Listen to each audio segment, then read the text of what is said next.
Porque empezamos con la víspera de una de nuestras fechas más gloriosas, 9 de enero de 1964. Y conmigo está el profesor Rommel Escarriola, Palacios. Porque el 9 de enero no surge también, y quiero que usted nos ponga en perspectiva, profesor, por todo lo que pasó en la década del 50, una década riquísima, sobre todo, pues esa que estaba recordando el ingeniero Blandón hace un momento, la siembra de banderas, la operación Soberanía, la guerrilla en el Tute, pues todo ese despertar nacionalista en América Latina, inspirado por la Revolución Cubana, y obviamente todo eso nos lleva a que los americanos cedan un poco y nos dejen poner la bandera panameña junto a la de ellos en toda la zona del canal. Bienvenido, profesor. Gracias. Hay dos hechos que marcan en la historia de Panamá puntos esenciales. El golpe de Estado del 68 y el 9 de enero del 64. Las explicaciones que se han hecho sobre esos acontecimientos que son producto de circunstancias banales, pero no es así. La vida republicana de Panamá fue una vida de crisis económica, social y política. De crisis en crisis. De crisis en crisis. Aquellos historiadores, yo me dedico a la historia, que quieren hacer una historia romántica de nuestro pasado, yo en lo personal estoy en total desacuerdo. Empecemos en la década del 20 rápidamente. Los partidos liberales, el charismo y el porrismo se dividen y de ahí se parten en 1000 partidos y no son partidos que solamente tenían intereses económicos, todos esos pedacitos que fueron creciendo. Con excepción de Porras, porque Porras tenía el concepto del populismo, porque era un hombre del campo y era totalmente distinto al industrial Sharing. Y eran ideologías y conceptos totalmente distintos.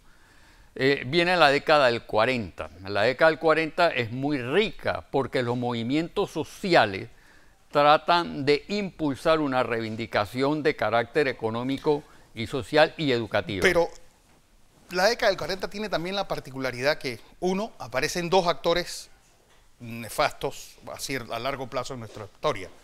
Uno, Arnulfo Arias, y dos, empieza el brazo militar a quitar y poner presidentes. Sí, bueno. El hombre fuerte aparece por primera vez en nuestra historia con José Antonio Ramón Cantera. Bueno, Arnulfo Arias, sus características esenciales es que es un hombre autócrata, un hombre que no consulta y por eso nunca llegó a la presidencia a durar su periodo presidencial.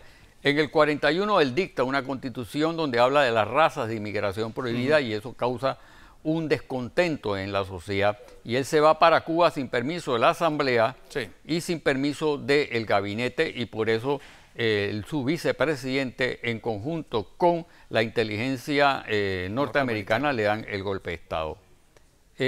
Posteriormente viene la década de la constituyente del 46. Y ahora que se está hablando mucho de la constituyente, yo reflexiono si en realidad la constituyente es una respuesta a solucionar los problemas económicos y sociales del país. En el 46 no dio resultado. Porque lo que el otro día discutía con alguien diciendo que esa era la constitución casi perfecta, sí, pero esa constitución fue la que llevó a todas las elecciones que hubo después, que fue así, todas fueron fraudulentas, y a un golpe de Estado en 1968. Sí, por eso es que cuando hablan de constituyente y hablan de que si la constituyente es ahora o que se debió haber hecho en el gobierno de Varela, hay que en realidad analizar la historia de Panamá y tratar elementos para hacer una evaluación concreta de qué es una constituyente. Una constituyente no resuelve el problema económico del país y no resuelve el problema económico social ni el problema educativo.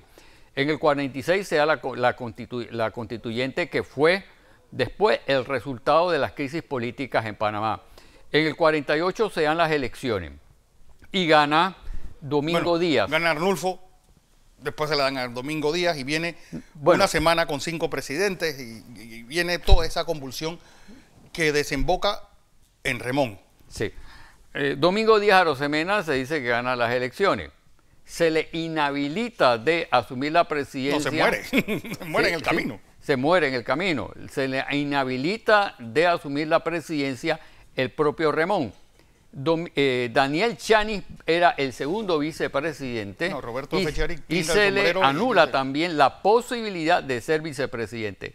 El tercer designado o vicepresidente era Chiari y el procónsul Remón lo inhabilita para asumir la presidencia y hay una crisis, pero posteriormente entonces se recuentan los votos que están en el Banco Nacional y declaran a Arnulfo Arias como presidente y no dura su periodo presidencial. Y eso es producto del resultado de una asamblea constituyente. Por eso es que yo me pongo a pensar si realmente las constituyentes o las reformas constitucionales solucionan el problema económico, social y político del país. Viene una década como la de los 50, tal vez la década más contestataria que tuvimos en Panamá, ya con una juventud consciente, pues ganada a la calle con este movimiento del Frente Patriótico de la Juventud. Y la década del 50, bueno, termina hasta con una guerrilla en el tute. Sí, y es efectivamente, son los sectores populares y los sectores de las capas medias que están pidiendo reivindicaciones sociales, económicas a los gobiernos y los gobiernos no les responden. Ese rol de los estudiantes de más escuelas y menos cantinas, toda esa crisis social. Y menos cuarteles. Y menos cuarteles. Toda esa crisis social que hay a finales de los 50, obviamente es el germen de lo que llevó a los estudiantes a la calle en 1964, de las cuales no saldrían jamás. Definitivamente que sí, porque el sentimiento patriótico de los estudiantes y de la sociedad y de la colectividad era recuperar un territorio que es nuestro. Además, habían ya acuerdos previos en el 61 de izar. Habían 15 lugares donde se iba a izar la bandera de Panamá. Frente a ese incumplimiento de los Estados Unidos, los estudiantes toman la vanguardia de llevar a cabo un movimiento de carácter social. La prensa norteamericana dijo que era un movimiento comunista, que no es cierto. Incluso el propio Arnulfo Arias, que era... También se mantuvo un paso atrás de lo que fue el 9 de enero del 64. Arnulfo declaró que el 9 de enero era un movimiento comunista y a él se le pidió que fuera al Santo Tomás a prestar ayuda y no fue a prestar ayuda. Y esa era la responsabilidad de él como médico. Él se aisló totalmente de la labor médica y del cumplimiento de salvar vidas.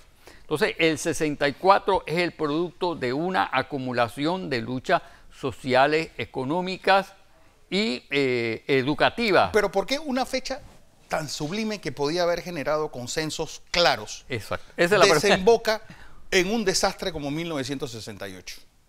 Eso es una excelente pregunta. Y ahora vamos a tratar de llegar a ese punto.